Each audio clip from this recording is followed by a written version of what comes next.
Dernièrement, j'ai lu quelque chose de très intéressant lorsque une chose dont nous n'avons pas forcément conscience, c'est que notre champ visuel, dans ce que nous observons, nous avons deux points aveugles. Ces points aveugles sont le résultat d'une convergence des nerfs et des vaisseaux sanguins dans nos yeux qui font que dans notre champ visuel, nous avons des spots aveugles qui ne voient rien. Alors, c'est vrai, nous n'en avons pas forcément conscience. Et d'ailleurs, même moi, quand j'ai lu cet article, j'étais plutôt sceptique en me disant, mais est-ce que c'est vrai ? Et vous pouvez faire une petite expérience sur Internet. Il y a un test qui vous permet de découvrir votre point aveugle, car ceci est quelque chose de tout à fait naturel et présent chez chacun. Et j'étais surpris de découvrir que j'avais deux points aveugles, puisqu'il y en a un dans chaque œil. Et je me suis dit, waouh, c'est étonnant, parce que quelque part, nous n'en avons pas conscience. Pourtant, ils sont bel et bien présents. Et lorsqu'on fait les tests, on se rend bien compte que dans une partie de notre champ visuel, il y a deux points bien distincts où nous ne voyons rien. Et ça m'a interpellé et ça m'a mis quelque part, et je crois que Dieu veut nous interpeller par rapport à ça, ça m'a permis de faire un parallèle avec un texte de Paul, qui laisse sous-entendre que si c'est vrai, nous avons deux points aveugles dans notre champ visuel, nous pouvons aussi avoir des points aveugles dans notre champ visuel spirituel cette fois-ci.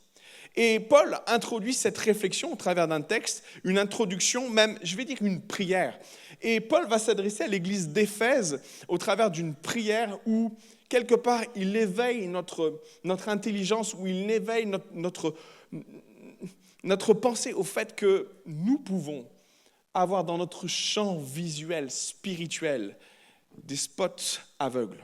Des choses que nous ne voyons pas, mais que Dieu, par contre, veut éveiller à notre intelligence. Vous voulez bien comprendre ce texte ensemble ? C'est Éphésiens chapitre 1, verset 15. Il va s'afficher de suite. Et ce texte commence de la façon suivante, verset 15. C'est pourquoi moi aussi, ayant entendu parler de votre foi au Seigneur Jésus-Christ et de votre charité pour tous les saints, verset 16, je ne cesse de rendre grâce pour vous, faisant mention de vous dans mes prières. Donc Paul prie. Il prie pour l'église d'Éphèse, afin que le Dieu de notre Seigneur Jésus-Christ, le Père de gloire, vous donne un esprit de sagesse et de révélation en sa connaissance. Et notez bien ce qu'il est dit, verset 18, et qu'il illumine les yeux de votre cœur pour que vous sachiez, et ça c'est la première chose, quelle est l'espérance qui s'attache à son appel. Deuxième chose, quelle est la richesse de la gloire de son héritage qu'il réserve aux saints. Troisième chose, quelle est envers nous qui croyons l'infinie grandeur de sa puissance se manifestant avec efficacité par la vertu de sa force. Amen. C'est tout un programme. Mais ce texte m'a interpellé pour trois raisons. Et la première raison, c'est que souvent, moi, j'ai prié pour que des personnes nouvelles rencontrent Jésus. Et j'ai fait cette prière tout simple, mais Seigneur, ouvre leur cœur. Qu'ils comprennent l'amour de Christ, qu'ils réalisent combien Dieu est bon, combien Dieu est merveilleux. Parce que bien souvent, lorsque nous venons à Christ, nous venons avec notre cœur. Et en effet, il y a une forme d'aveuglement où nous ne comprenons pas tout ce que Jésus a fait pour nous. Et le Saint-Esprit passe par là, ouvre notre intelligence à la compréhension de l'amour de Dieu, à ce que Jésus a fait sur la croix. Et ça s'appelle la conversion. Et j'ai souvent prié dans ce sens-là. Seulement, Paul ne prie pas pour des personnes nouvelles. Il prie pour une église. L'église d'Éphèse. Et la deuxième chose qui m'a interpellé, c'est que l'église d'Éphèse n'est pas une mauvaise église. On pourrait même dire, c'est une bonne église que Paul a bâtie en son temps, que Paul a exhorté, que Paul a fortifié. Et quelque part, on pourrait se dire, mais s'il y a bien une église qui n'a pas forcément besoin d'être illuminée dans son intelligence, c'est l'église d'Éphèse, c'est une bonne église. Or, Paul, il prie pour que cette église soit et son champ visuel élargi. Il prie, illumine leur intelligence, illumine leur cœur et qu'ils voient et qu'ils sachent. Et ça m'a renvoyé au fait que finalement cette prière que Paul fait à cette église pourrait très bien la faire pour nous ce matin. Et au lieu que ce soit l'église d'Éphèse, ça pourrait très bien être notre assemblée dont il s'agit. Et c'est vrai que ça laisse sous-entendre quelque chose ce matin. Qu'est-ce que je ne vois pas, Seigneur ? Et c'est très perturbant de se dire quelque part, Seigneur, Il me semble que je vois bien les choses. Il me semble que quelque part mon intelligence est éveillée. Il me semble que ma vision spirituelle sur les choses est claire. Et là, Paul laisse sous-entendre que non. Tu as besoin que le Seigneur illumine les yeux de ton cœur. Illumine ton intelligence afin que tu vois et que tu comprennes qu'il y a certaines choses qui t'échappent et qui ont besoin d'être mises en lumière pour la gloire de son nom. Alors ce texte, en effet, est particulier. Et permettez-moi, avant de développer le fond de ma pensée ce matin, de peut-être préciser un peu plus dans le détail ce qui nous amène à ne pas voir correctement. Parce que c'est intéressant de réfléchir au fait que nous puissions avoir des zones d'ombre spirituelles dans notre champ de vision. Seigneur, pourquoi je ne vois pas certaines choses? Quelle est la raison qui m'amène à ne pas percevoir ce que je suis censé voir? Au point même que Paul indique et fasse cette prière, mais illumine les yeux de leur cœur, illumine leur intelligence et qu'ils voient. Pourquoi je ne vois pas? Alors c'est vrai qu'en y réfléchissant, et peut-être de prime abord, je me suis dit, et peut-être beaucoup d'entre nous pourraient se dire ce matin, c'est l'ennemi de mon âme. En effet, on pourrait penser que finalement l'ennemi de notre âme se joue de nous et nous amène à percevoir les choses comme nous ne devrions pas les voir. Seulement, c'est peut-être facile et trop facile de dire que c'est l'ennemi de notre âme. D'autant que Paul s'adresse à une église. Et il s'adresse à cette église et quelque part je me dis, c'est pas possible, ça ne peut pas forcément être l'ennemi de notre âme. Et j'ai compris que la source de nos points d'aveuglement spirituel pouvait se trouver ailleurs. Et pas forcément dans celui qu'on croit. Paul va dire dans le livre des Galates, et permettez-moi de vous le lire tel quel, il va dire cette chose toute simple, dans Galates chapitre 5, verset 16, « Je dis donc, marchez selon l'Esprit. » Je crois que nous sommes appelés à marcher selon l'Esprit. Lorsque nous devenons chrétiens, nous marchons en nouveauté de vie. Mais Paul n'en reste pas là. Il dit, « Et vous n'accomplirez pas les désirs de la chair. » La chair. Souvent, nous l'oublions parce que lorsque nous devenons enfants de Dieu, oui, le Saint-Esprit fait une œuvre extraordinaire dans nos vies. Oui, il met les bonnes dispositions. Oui, il nous aide à marcher selon l'Esprit. Seulement, soyons honnêtes. La chair reste présente. Non? Non? Je pose cette question parce que si vous ne luttez pas avec votre chair, c'est que vous êtes parfait. Ok. Donc, comme personne n'est parfait, a priori, c'est que notre chair est bien présente encore en nous. Et si Dieu nous a donné l'autorité sur la chair, pour autant, par moment, elle ressort de temps en temps.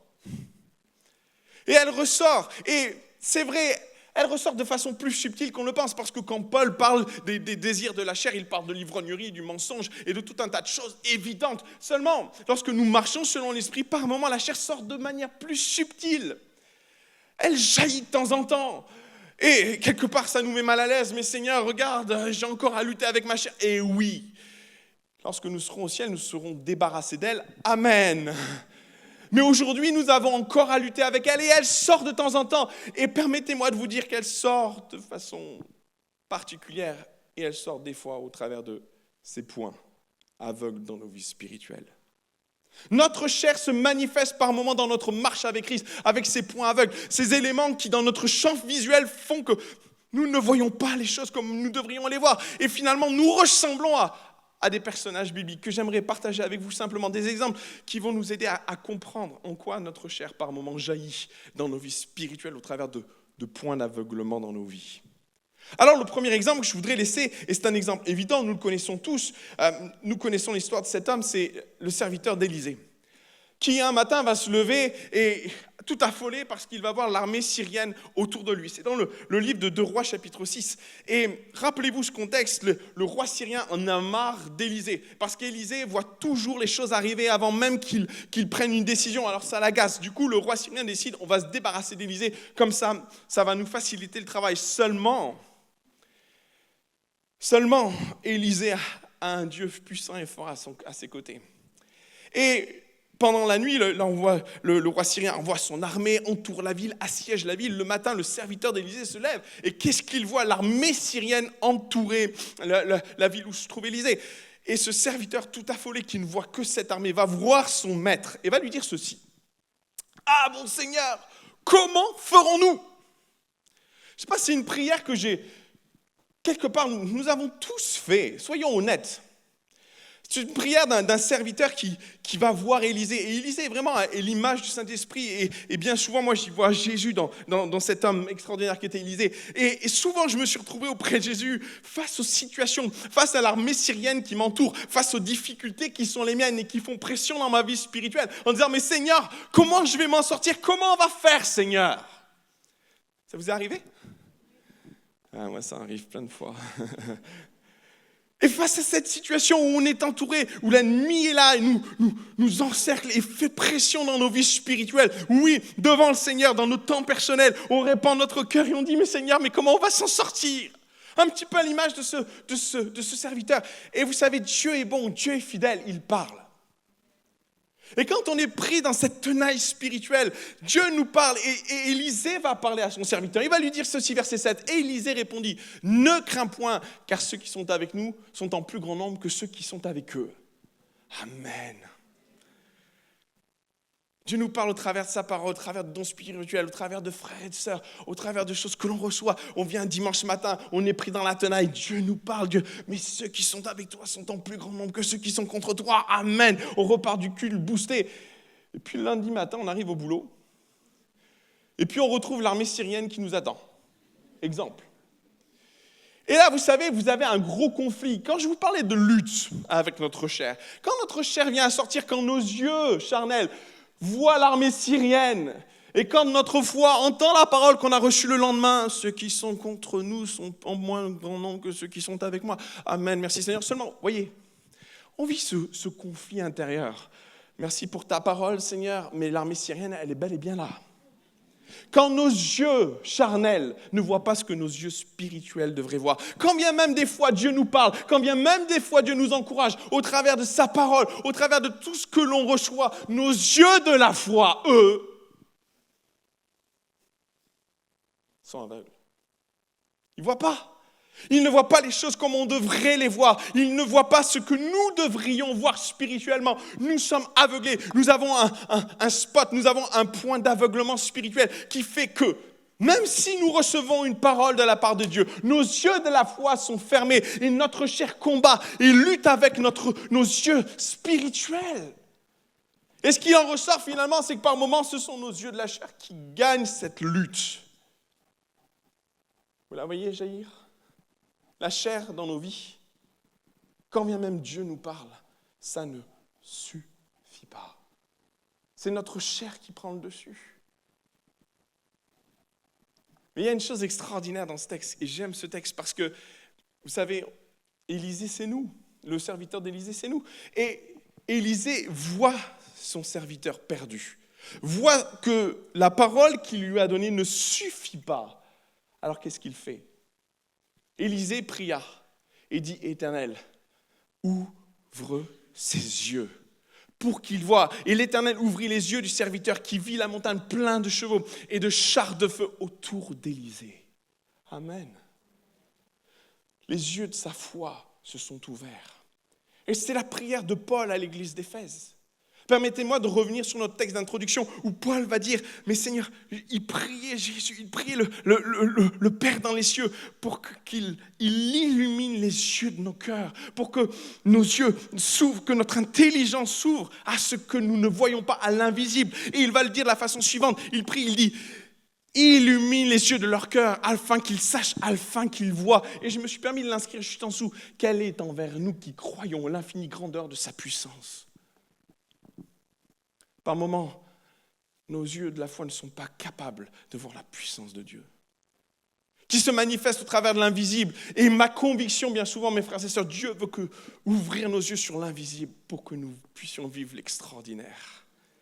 Il veut ouvrir nos yeux sur l'invisible pour que nous puissions voir l'extraordinaire de sa puissance. Et c'est ce que Paul dit, ouvre leurs yeux pour que nous qui croyons puissions voir l'infinie grandeur de sa puissance manifestée avec efficacité par la vertu de sa force. Seigneur, on veut voir ta puissance, on veut voir l'invisible, on veut croire que tu es le Dieu puissant, que face aux armées syriennes qui nous entourent, tu auras le dernier mot, parce que tu as envoyé autour de moi des chariots de feu, tu as envoyé une armée autour de moi pour me protéger.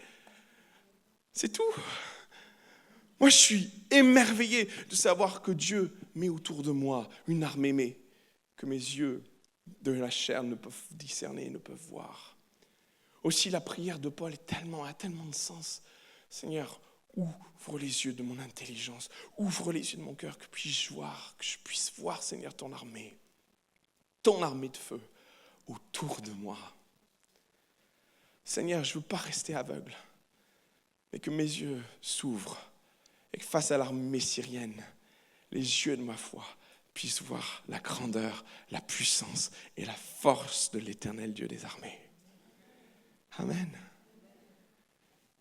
Le deuxième exemple que je pourrais laisser ce matin, et je vais laisser sur votre cœur, c'est l'exemple de Pierre. Pierre, un homme de Dieu vraiment extraordinaire, dont Dieu s'est servi, dont Jésus s'est servi pour bâtir son Église. Et Pierre, il a un sacré curriculum vitae. Hein. Waouh.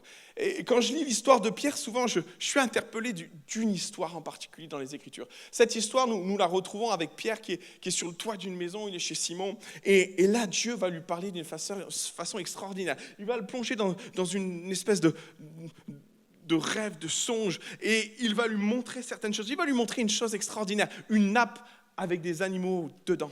Et la parole de Dieu va se manifester, va parler à Pierre d'une façon très précise. Alors que Pierre est dans son rêve, voit ces animaux, il les discerne clairement, Dieu va lui dire ceci.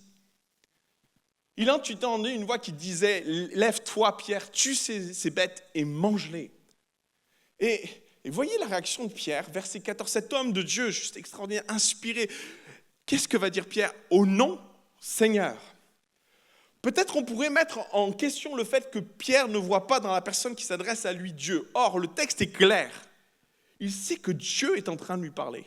Pourtant, il lui dit quoi ? Vous pouvez interagir avec moi. Il lui dit quoi ? Ok, non.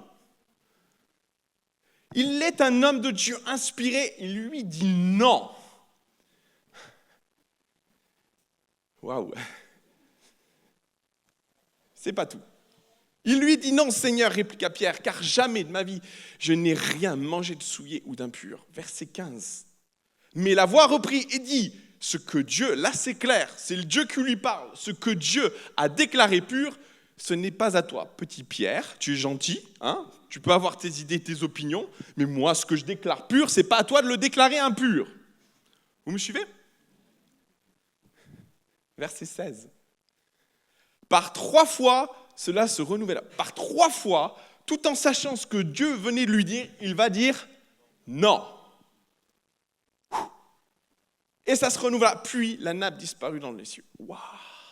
Là, vous vous dites, il y a quand même un gros conflit dans le cœur de Pierre. Il y a une grande opposition dans ce qu'il vit intérieurement. Il y a comme quelque chose qui est bloqué.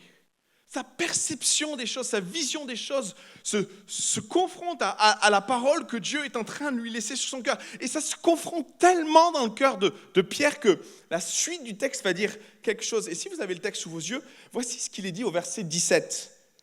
Pierre était fort perplexe. Vous avez déjà été perplexe ? On peut être perplexe de plein de choses, mais permettez-moi de recentrer sur ce que nous pouvons vivre avec Dieu comme Pierre venait de le vivre. Dieu lui parle. Dieu est en train d'ouvrir une perspective nouvelle dans sa vie. Et je trouve ça juste merveilleux. Merci Seigneur, tu m'ouvres une porte. Et là, on y va, on dit, ah Seigneur, tu es avec moi, tu ouvres cette porte. Et depuis que j'attendais cette porte, on y va. Et puis là, une fois qu'on y est, on ne comprend plus. Ça vous est déjà arrivé ? De vous retrouver dans un projet que Dieu, clairement, et Dieu est là, Dieu est avec vous, Dieu vous encourage, c'est mon projet, c'est mon plan, on y va serein, en pleine confiance, on dit ça va être génial, les écluses des cieux vont s'ouvrir sur ma vie. Et là, une fois qu'on rentre, wow Seigneur, qu'est-ce qui se passe ? Je comprends. Non, je ne comprends pas. Tu me dis d'y aller, et pour autant, ce que je perçois de cette situation, c'est de la perplexité. Je suis perplexe. Est-ce que Dieu vous a déjà mis dans des situations où vous êtes perplexe ? Moi, ça m'est arrivé. Et Pierre, ça lui est arrivé. Et dans cette situation précise, Pierre est très perplexe. Perplexe de ce qu'il voit, perplexe de ce qu'il entend. Et d'ailleurs, le texte va plus loin. Il dit, oui, Pierre était perplexe et se demandait ce que cette vision signifie. Qu'est-ce que ça signifie, Seigneur? Il y a ton plan, il y a ton approbation. Tu m'as dit d'y aller, j'y suis allé. Je m'attends à plein de choses, mais pas ça. Pas à ce que je vis. Comment ça se fait que les choses se mettent en place de cette façon-là? Je ne m'attends pas du tout à ça. Et j'aimerais vous dire que la perplexité de ce que Pierre va voir va s'expliquer par la suite. Parce que, alors que Pierre se réveille de cette vision particulière, perplexe, là, le Saint-Esprit lui dit, t'inquiète pas, je vais t'ouvrir les yeux. Alors que Pierre ouvrait les yeux, à l'instant même, des hommes viennent le chercher, l'amènent jusqu'à la maison de Corneille. Et là, alors qu'il est dans la maison de Corneille, qu'est-ce que fait Pierre? Ce qu'il sait faire, il prêche, il annonce l'évangile. Et alors qu'il annonce l'évangile, le Saint-Esprit tombe sur les personnes qui sont là, sur Corneille. Et là, Pierre, cette perspective de la vision de l'Église que Pierre ne perçoit pas, ne voit pas, s'entrechoque. Pierre est en face d'une révolution, quelque chose qui le bouscule, qui le rend perplexe. Ces animaux qui sont impurs à ses yeux, Dieu décide qu'ils soient purs et ils vont être purs, ils vont rentrer dans l'église. Le plan et la destinée de l'église est en train de basculer. Ce que Pierre n'était pas prêt à accepter, Dieu lui fait accepter et lui dit, Pierre, maintenant je vais ouvrir tes yeux sur ta perspective de l'église. Ce que tu ne vois pas de l'œuvre de Dieu, ce plan étroit que tu as de l'église, moi maintenant je le fais voler en éclats. La prison de chair dans laquelle tu as enfermé ta vision de l'église, moi maintenant je la fais voler en éclats. Et ceux que tu ne considères pas comme purs, ceux que tu ne considères pas comme acceptables dans le royaume de Dieu, moi je les accepte aujourd'hui, que tu le veuilles ou non. Et là Pierre, dépourvu, il voit le Saint-Esprit tomber sur ces gens. Il dit, bon si le Saint-Esprit a décidé de les baptiser de feu, je ne peux pas leur empêcher d'être baptisés d'eau. Waouh! Pierre vient d'un contexte familial, d'un contexte, d'une culture. Il est juif. Et Pierre le dit en substance quand à un moment donné, il précise les choses, mais il va le dire là clairement, mais je n'ai jamais carte de ma vie, je n'ai jamais rien mangé de souillé. Ça, c'est son histoire. Et la vision que Dieu lui fait se confronte à son histoire, à sa vision étriquée du projet de Dieu. Pourtant, Jésus l'avait prévenu. Allez par tout le monde et faites de la terre des... Jésus leur avait dit. Seulement, leur vision était tellement étroite. Seulement, la vision de Pierre était tellement fermée. Seulement, Pierre avait des points d'aveuglement qui l'empêchaient de voir la destinée et le projet que Dieu avait pour son Église. Tu es peut-être dans la perplexité ce matin. Ce que tu vis t'amène à dire, mais je ne comprends pas, Seigneur. Mais Dieu, peut-être, est en train de te faire passer par toutes ces choses pour t'ouvrir les yeux, pour que tu vois ce que tu ne voyais pas jusqu'à présent, pour que ton regard, ta vision peut-être étriquée des choses s'élargisse, pour que ce que tu viens avec ta personne, avec ta culture, avec ta façon de voir les choses soit ébranlé pour la bonne cause, pour que Dieu t'amène à comprendre et à voir au-delà de ce que tu peux penser ou même imaginer. Et c'est vrai, ça se confronte à un carcan, à quelque chose, une prison spirituelle, une prison charnelle dans laquelle nous nous enfermons par moments, mais que Dieu veut faire voler en éclats pour nous amener à voir ce que Dieu voit et non pas ce que nous voyons nous. Paul va faire cette prière. Et il va le dire, et là encore, permettez-moi, il va dire, mais illumine leur cœur, illumine leur intelligence, afin qu'ils sachent quelle est la richesse de la gloire de son héritage qu'il réserve aux saints. Pierre avait une vision étriquée de ce que Dieu réservait aux saints. Pierre avait une vision empreinte de sa culture, empreinte de son passé, empreinte de ce qu'il avait vécu, qui l'amenait à avoir une vision fermée, une prison charnelle s'était fermée sur sa vie, et au point qu'il ne pouvait voir le projet que Dieu avait pour sa vie et pour l'Église. Dieu va faire sauter la prison, et Pierre va voir. Ce matin, tu es perplexe quant à ce que tu vis. Peut-être juste Dieu est en train de te dire ce matin, je vais t'ouvrir les yeux et tu vas voir. Tu vas voir et tu vas comprendre. Et ce que Dieu veut faire au milieu de nous, c'est nous amener à comprendre. Comme il a amené Pierre à comprendre ce qu'il devait voir, ce qu'il devait vivre. Comme le Saint-Esprit a amené Pierre à ouvrir son intelligence sur ce qu'il devait accepter. le Saint-Esprit va te prendre par la main. Et il va te montrer. Et ce qui est perplexe en toi va s'éclairer. Et à la lumière de la révélation qu'il va mettre sur ton cœur, tu vas dire, j'ai compris. Amen. Ok, on avance. Dernier exemple. Le dernier exemple, finalement, c'est celui qui peut le mieux en parler. C'est Paul lui-même. Et Paul lui-même a vécu ça. Lorsqu'il prie et qu'il prie, il illumine leur cœur. Paul sait de quoi il parle. Et permettez-moi de revenir un petit peu en arrière pour comprendre de quoi Paul parle. Nous sommes sur le chemin de Damas. Et à cette époque-là, Paul ne s'appelle pas Paul, il s'appelle Saul de Tarse. Et Saul de Tarse, vient avec une mission terrible. Il vient à Damas pour persécuter les chrétiens. Il a reçu une lettre, une autorisation qui lui permet d'aller dans les synagogues afin d'amener liés à Jérusalem tous ceux qui se disent chrétiens. Et là, sur ce chemin de Damas, il va se passer quelque chose d'extraordinaire. Permettez-moi qu'on le lise ensemble, vous voulez bien ? Actes chapitre 9, verset 1er.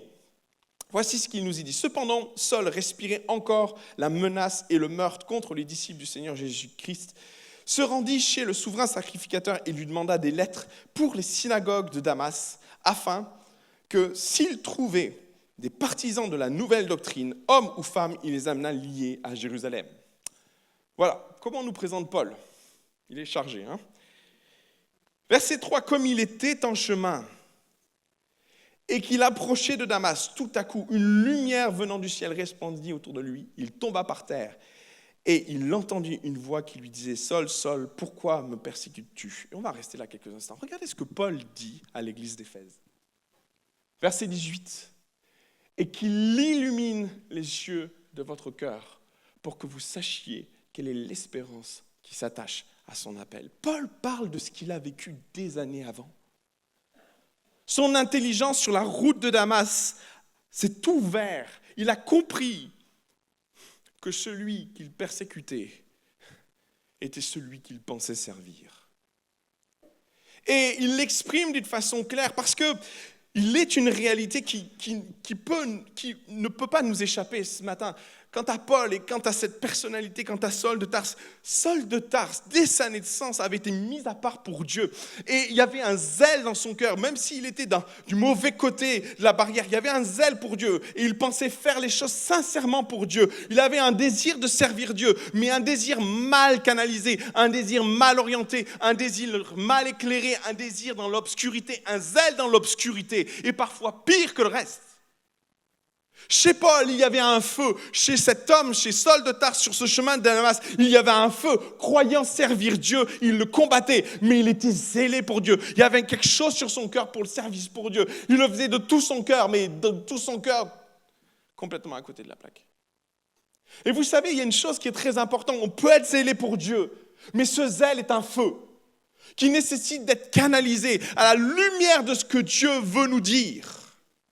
Vous me suivez toujours ? Il est tellement important que ce zèle, cette passion qui est en nous, ne soit pas canalisée par notre chair, ses désirs, ses rêves. Car un zèle mal canalisé, un zèle qui trouve son inspiration dans la chair, est un zèle qui peut devenir destructeur. Paul en est l'exemple, Saul de Tarse, animé d'un zèle pour Dieu, canalisé, emprisonné dans une vision fanatique, dans un aveuglement fanatique, fait de lui un persécuteur d'église.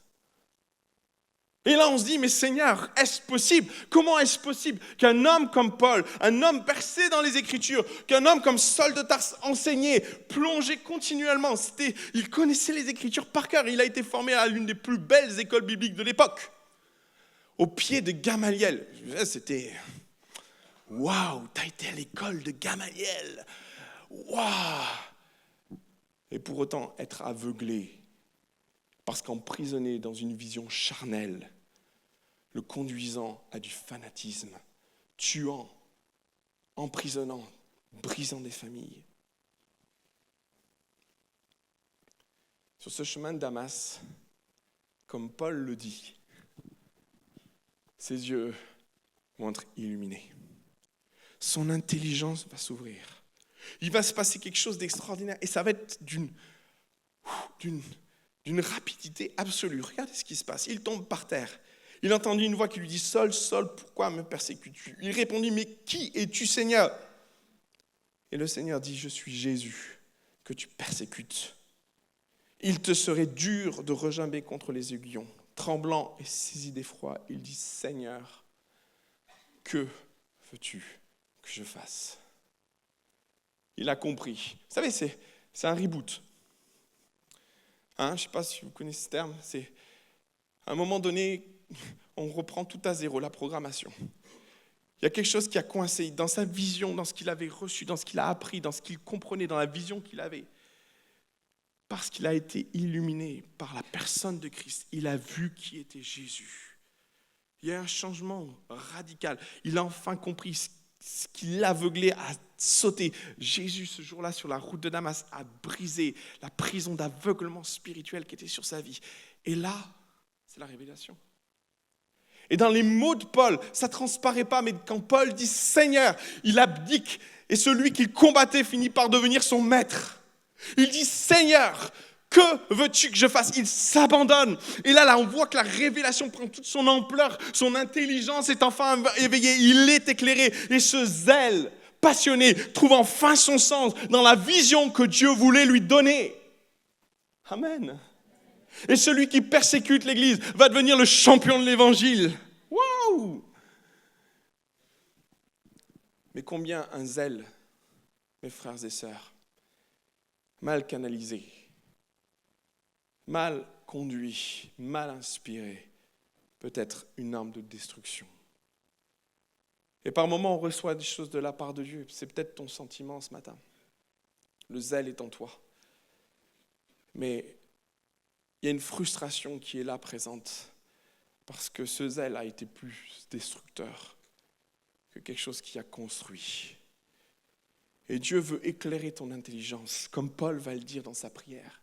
Illumine les yeux de leur cœur comme tu as illuminé les miens sur la route de Damas pour qu'ils sachent, pour qu'ils voient quelle est l'espérance qui s'attache à ton appel pour nos vies.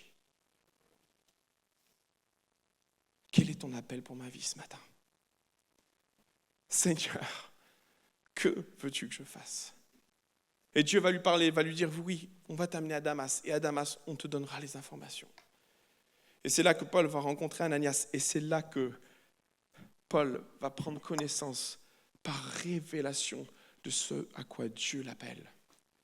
Et Ananias va prier pour lui et des écailles vont tomber de ses yeux. Je pourrais en rester là ce matin et vous dire que le désir de Dieu, c'est d'ouvrir les yeux de nos cœurs sur ce que nous ne voyons pas, sur l'invisible, quand l'armée syrienne est autour de nous. Et ce matin, il y a l'armée syrienne qui est autour de toi. Et tu es comme ce serviteur. Qu'est-ce que je peux faire, Seigneur? Qu'est-ce que je vais faire? Et tu as reçu des paroles, mais dans ton cœur, ça ne suffit pas. Parce que la chair domine encore sur toi. Mais Dieu veut ouvrir tes yeux pour voir l'invisible ce matin. Amen. Il veut que tu vois les chariots de feu par la foi. Je pourrais en rester là et te dire ce matin comme Pierre, tu es dans la perplexité de la situation dans laquelle tu es. Et il n'y a pas d'ambiguïté, c'est là où Dieu te veut, mais tu ne comprends pas. Tu ne comprends pas, tu es perplexe. Tu te dis à Dieu, mais comment ça se fait? Dieu va te prendre la main, comme il a pris Pierre par la main, va te conduire là où les choses vont trouver leur sens. Où ce qui est perplexe va devenir clair. Il va faire sauter le point d'aveuglement dans ta vie. Ce que tu ne vois pas, ce que tu n'as pas compris dans ce que Dieu t'amène et te fait vivre, Dieu va t'éclairer. Amen. Et de ce qui est perplexe, Dieu va mettre la lumière ce matin. Peut-être c'est par rapport à ton appel. Et je pourrais en rester là aussi ce matin. En te disant que tu as besoin que Dieu vienne révéler ton appel parce que ton zèle est en train de te détruire. Conduit par les désirs et les attentes de la chair, le zèle que Dieu a mis en toi est en train de te détruire et en train de détruire autour de toi. Comme Saul de Tarse qui va à Damas, tu as besoin d'être éclairé sur ce que Dieu veut faire de ta vie. Éclairé sur ce que Dieu veut accomplir au travers de toi. Éclairé par la lumière quant à l'appel qu'il a pour toi. Maintenant, et je voudrais aller plus loin ce matin. Il manque une clé. Parce que nous voudrions tous être éclairés quant à ce que nous ne voyons pas. Nous voudrions tous être éclairés. Nous voudrions tous voir l'invisible pour voir l'extraordinaire de Dieu. Nous voudrions tous comprendre quelle est notre destinée, quel est notre appel. Nous voudrions être comme Pierre, face aux situations perplexes de nos vies, face aux situations que nous ne comprenons pas, quoi que Dieu nous y a mis. Seulement, il y a une clé pour nos vies spirituelles. Et cette clé, j'ai mis du temps à la comprendre, mais c'est dans ce texte, sur cette route de Damas. Il y a cet échange entre Paul et Jésus. Jésus va lui dire, je suis Jésus que tu persécutes. Il te serait dur, Paul, de regimber contre les aiguillons. Et là, Paul, tremblant et saisi d'effroi, dit, Seigneur, mais que veux-tu que je fasse? Et le Seigneur lui dit, lève-toi, entre dans la ville et on te dira ce que tu dois faire. Verset 7, les hommes qui l'accompagnaient demeuraient stupéfaits. Ils entendaient bien la voix, mais ils ne voyaient personne. Verset 8, et notez bien ce qu'il est dit. Saul se releva de terre, et quoique ses yeux fussent ouverts, il ne voyait rien. Je ne sais pas si Luc a fait exprès de mettre la chose de cette façon-là, mais il y a comme une contradiction dans ce que l'auteur est en train de dire. L'auteur dit, Luc dit de Paul, quoique ses yeux fussent ouverts, il ne voyait rien. Alors on comprend tous que Paul est aveugle à ce moment-là, mais ce qui m'interpelle, c'est que Luc est en train de dire de Paul que ses yeux étaient pourtant ouverts. Ce jour-là, sur la route de Damas, Dieu a ouvert les yeux de Saul de Tarse pour qu'il voie et qu'il reconnaisse la gloire et la majesté de Dieu. Qu'il reconnaisse que Jésus est son Seigneur. Et c'est ce qu'il va voir. Quoique ses yeux étaient ouverts, il ne voyait rien. Ses yeux se sont ouverts à la vérité. Ses yeux se sont ouverts sur la majesté de Christ. Ses yeux se sont ouverts sur qui est le Seigneur des Seigneurs, Jésus-Christ. Quoique ses yeux fussent ouverts. Et oui, ses yeux spirituels se sont ouverts sur des réalités qu'il ne voyait pas, qu'il ne discernait pas. Oui, il avait entendu parler, mais ses yeux étaient dans un aveuglement complet. Dieu a brisé la prison dans laquelle il était, a brisé le joug qui le maintenait dans un aveuglement spirituel pour que ses yeux voient. Aujourd'hui, ce jour-là, sur la route de Damas, oui, Paul a vu ses yeux s'ouvrir, quoique ses yeux étaient ouverts. Oui, ils étaient enfin ouverts sur la vérité de qui était Christ, son Seigneur, son Maître, son Sauveur. Quoique ses yeux fussent ouverts, il ne voyait rien. Vous savez, ce détail-là m'a beaucoup perturbé. Mais pourquoi ses yeux se sont fermés? Pourquoi ses yeux charnels se sont fermés? Galates chapitre 5, verset 24.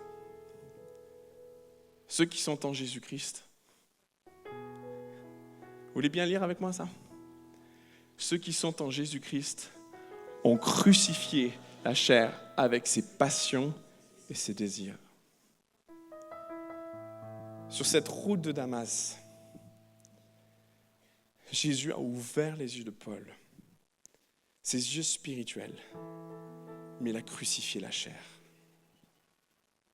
Et l'une des clés pour voir Dieu, l'une des clés pour voir l'armée céleste quand nous sommes entourés de l'armée syrienne, l'une des clés pour voir ce que Dieu attend de nous quand nous sommes dans la perplexité d'une situation, l'une des clés lorsque nous sommes enfermés dans une prison et que nous ne comprenons pas comme Paul, c'est d'accepter que notre chair soit crucifiée. D'accepter que ce qui nous aveugle disparaisse. Il est une vérité, mes frères et sœurs, absolue dans la marche avec Christ. C'est d'accepter que notre chair soit crucifiée pour mettre la foi sur le trône de nos vies. C'est d'accepter, comme le texte se dit, ceux qui marchent, ceux qui sont avec Jésus-Christ, ont crucifié la chair avec ses passions et ses désirs. J'aimerais te poser une question ce matin. Alors que l'armée syrienne t'entoure, qu'est-ce qui est en train de dominer ta vie? Ta chair, ses penchants? Ou est-ce que tu veux que Dieu change ton intelligence pour t'amener à voir les chars de l'armée céleste? La question du serviteur à Élisée est simple. Il dit, mais qu'est-ce qu'on va faire? Élisée, on fuit, on part, ou on va combattre. Il est dans un raisonnement très charnel des choses qu'il voit. Accepteras-tu de crucifier la chair pour laisser la foi s'asseoir sur le trône de ta vie? Quand Pierre est face à ce qui bloque au point de dire non, non, non, tu es en train de dire non à Dieu. Et parce que tu dis non à Dieu, tu es dans cette situation perplexe où tu dis à Dieu non, je ne comprends pas. Et si tu laissais ta chair être crucifiée en disant Seigneur, maintenant c'est ma foi que je mets sur le trône de ma vie. Paul va avoir ce choix. Jésus va lui dire, Paul, Saul de Tarse, je suis Jésus que tu persécutes. Il te sera dur de regimber contre les... Ok. Il avait le choix de laisser la chair s'installer sur le trône de sa vie et de crucifier la foi. Mais Paul a fait le choix ce jour-là de mettre la foi sur le trône de sa vie et de dire, Seigneur, que veux-tu que je fasse?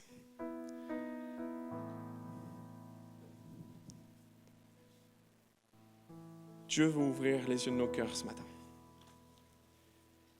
Et la question que je veux te poser, est-ce que tu veux faire cette prière? Ce n'est pas le tout de dire, Seigneur, je veux voir. L'armée syrienne est là. Je veux voir. Ouvre les yeux de ma foi parce que je veux voir ton armée céleste. Ce n'est pas le tout de demander à Dieu d'éclairer ton intelligence parce que tu es dans une certaine perplexité dans ta vie. Dieu veut ouvrir ton cœur à condition que ta chair soit crucifiée et que ta foi s'assoie sur le trône. Ce matin, je voudrais qu'on baisse nos têtes quelques instants, on va baisser nos fronts. Et j'aimerais t'inviter à faire cette prière.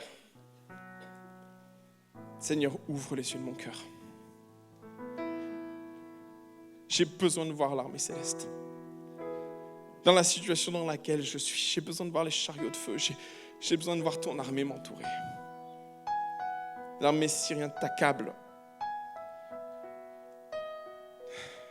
Et tu es comme ce serviteur. Tu es dans l'angoisse. Ouvre les yeux de mon cœur, je veux voir ton armée ce matin. Peut-être ce matin, tu es comme Pierre. Tu es dans le projet de Dieu. Tu le sais, Dieu t'y a amené, Dieu a ouvert une porte. Et dans ton cœur, c'est tellement vrai, mais c'est tellement perplexe que tu vis. Parce que même si Dieu a ouvert la porte, tu ne comprends pas pourquoi Dieu te permet que tu passes par là. Et Dieu, je suis en train de te dire, je pose ça sur ton cœur, Dieu va ouvrir tes yeux sur ce que tu vis, tu vas comprendre. Saint-Esprit va te conduire, va t'amener, va ouvrir les yeux, va ouvrir ta compréhension, va faire sauter les points aveugles de ta vie pour que tu vois la plénitude du projet que Dieu a pour ta vie et pour tes saints, pour ses saints. Peut-être ce matin, tu es comme Paul. C'est ton appel qui pose problème, c'est ce que tu as reçu sur ton cœur. Et jusqu'à présent, cet appel qui est censé être porter du fruit, qui est censé être juste un élément glorieux entre les mains de Dieu, n'a été qu'une succession d'échecs. Que Dieu ouvre ton intelligence sur ton appel. Alors il y a une clé à saisir, une prière à faire. Je veux voir. Aussi, mon Dieu, ma prière pour ma vie, j'accepte de crucifier la chair, ses désirs, sa volonté. Et comme le dit ce texte, ses passions, pour enfin voir ce que je dois voir. Enfin voir ce que je ne vois pas. Alors on a tous les têtes baissées ce matin, je voudrais t'inviter à manifester cette prière en toi au travers d'un geste. Lève-toi. On va prier ensemble. Tu as besoin que tes yeux s'ouvrent. Il y a tellement de choses que tu ne comprends pas aujourd'hui dans ta vie. Tu es perplexe. Mieux, l'armée syrienne est là. Et tu es comme ce serviteur perdu. Tu as reçu des paroles, mais ça ne suffit pas. Tu as besoin que les yeux de ton cœur s'ouvrent pour comprendre la puissance de Dieu, pour comprendre ce que Dieu veut faire au travers de ta vie. Alléluia. Ouvre les yeux de mon cœur. Je veux voir ton armée céleste, Seigneur. Ouvre les yeux de mon cœur. Je veux comprendre pourquoi cette situation est là, pourquoi je vis ce temps de perplexité dans ma vie spirituelle. Seigneur, ouvre les yeux de mon cœur quant à mon appel, quant aux ailes qui est en moi, quant au feu qui me dévore. Ouvre mon intelligence, j'ai besoin de comprendre. J'ai besoin de comprendre parce que jusqu'à présent, ça a été destructeur. Saint-Esprit va ouvrir les yeux de ton cœur dans la mesure où tu décides ce matin de briser, de crucifier la chair, ses désirs sur la croix et d'accepter que la foi s'installe, la foi en Jésus-Christ s'installe sur le trône. Alléluia, Jésus. Je voudrais inviter l'Église à prier avec moi, pour tous les amis qui sont levés ce matin, vraiment. Seigneur Jésus, nous venons devant toi et nous nous attendons à toi. Seigneur, il y a des choses qu'on ne voit pas. Et Seigneur, par un moment, nous avons besoin que tu fasses grâce. Nous avons besoin que le Saint-Esprit vienne éclairer notre intelligence. Éclaire ce qu'on ne voit pas ce matin. Je ne vois pas ton armée. J'entends parler de ton armée. Tu m'as parlé de ton armée. Mais Seigneur, les yeux de ma foi sont fermés. Je suis dans l'obscurité. Ouvre les yeux de ma foi. Il y a des choses dans mon champ visuel spirituel que je ne vois pas. Fais sauter les points d'aveuglement spirituel. Fais sauter ce qui m'empêche de voir ton armée ce matin. Il y a des chariots de feu qui sont autour de toi. Ils sont présents, mais tu ne les vois pas. Ouvre les yeux des cœurs les plus fermés. Ouvre les yeux de la foi de ceux qui sont pris au piège dans la tenaille de l'armée syrienne. Tu veux ouvrir les yeux des cœurs. Face à la perplexité de ce que nous vivons, face aux situations qui nous amènent sur le terrain d'incompréhension. Seigneur, tu m'y as mis. Pourquoi tu as ouvert cette porte pour que je me retrouve dans cette situation? Et alors que Dieu a ouvert la porte, alors que tu y es, Dieu a un plan précis, mais qui t'échappe. La vision est floue. Ta compréhension est tellement limitée. Alors que toi, tu veux faire par ta puissance en nous au-delà de ce que nous pensons, au-delà de ce que nous disons. Ouvre notre intelligence. Ouvre notre intelligence. Et intelligence qui restreint les choses, intelligence qui limite notre compréhension, notre entendement. Seigneur, ouvre notre intelligence comme tu as ouvert l'intelligence de Pierre sur l'œuvre que tu vas accomplir et sur l'œuvre que tu voulais accomplir dans l'Église. Donne-nous une vision plus large de ton royaume, donne-nous une vision plus large de ce que tu veux faire, donne-nous une vision plus large de ce que nous vivons. Et que la perplexité de la situation dans laquelle nous passons, nous puissions comprendre. Ce matin, je prie pour que les écluses des cieux tombent. Comme sur la route de Damas, pour Paul, tu as ouvert les yeux de son appel. Ton appel aujourd'hui, c'est comme un cul-de-sac. Et tu dis, Seigneur, mais qu'est-ce que tu veux faire de ma vie? Je ne comprends pas, Seigneur. Il y a un zèle pour toi, il y a un désir de te servir. Mais aujourd'hui, Seigneur, j'ai essayé avec les désirs de ma chair. J'ai essayé, Seigneur. J'ai mis ma chair sur le trône et j'ai crucifié la foi. Ce matin, Dieu te dit de faire complètement autre chose. Maintenant, laisse la foi prendre le contrôle de ton appel et crucifie la chair avec ses désirs.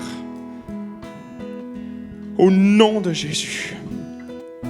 Seigneur, au nom de Jésus, éclaire les cœurs les plus perdus ce matin. Au nom de Jésus, éclaire par la puissance de son Saint-Esprit ce qui a besoin d'être éclairé dans les cœurs. Au nom de Jésus, toi qui libères, qui brises les prisons que notre chair a bâties autour de notre appel, autour de notre vision, viens briser ce que notre chair a bâti autour de nous pour que nous puissions voir ta gloire, Seigneur, ce matin. Au nom de Jésus. Au nom de Jésus. Amen.